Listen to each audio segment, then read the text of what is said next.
Kosovo, a small territory nestled in the heart of the Balkans, holds profound historical and cultural significance for both Serbs and Albanians, a land where identities and aspirations clash. For Serbs, Kosovo is more than just land, it's the cradle of their medieval kingdom, a spiritual and historical heartland. For Albanians, it's their ancestral homeland, a place where they have lived for centuries. By the late 20th century, Kosovo's population was overwhelmingly Albanian, a demographic reality that shaped the region's future, but it remained an autonomous province within Serbia, which itself was a republic within Yugoslavia.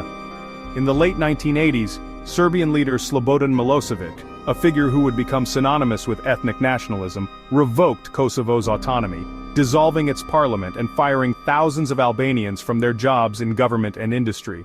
This crackdown fueled deep resentment and led Albanians under the leadership of Ibrahim Rugova to create a parallel society, establishing their own schools, hospitals, and a shadow government operating in defiance of Serbian rule.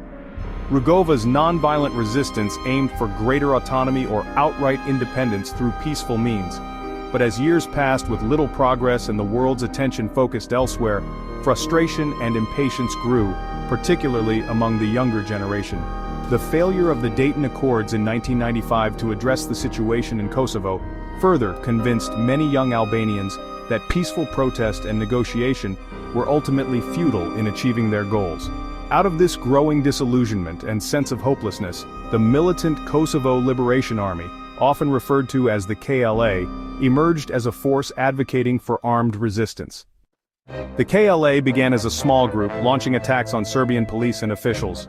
Their call for armed struggle resonated with a generation raised under repression. In 1998, a KLA attack triggered a brutal Serbian offensive in the Drenica region.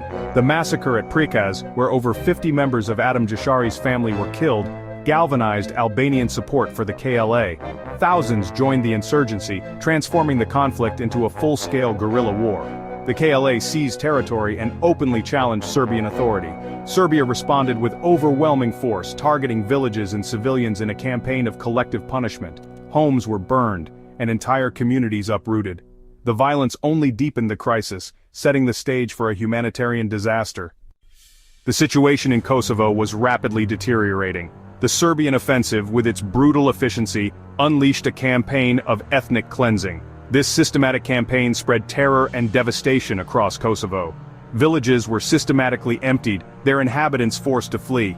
And as the violence escalated, hundreds of thousands of Albanians fled their homes, desperately seeking safety. Many sought refuge in the rugged mountains, hoping to escape the reach of the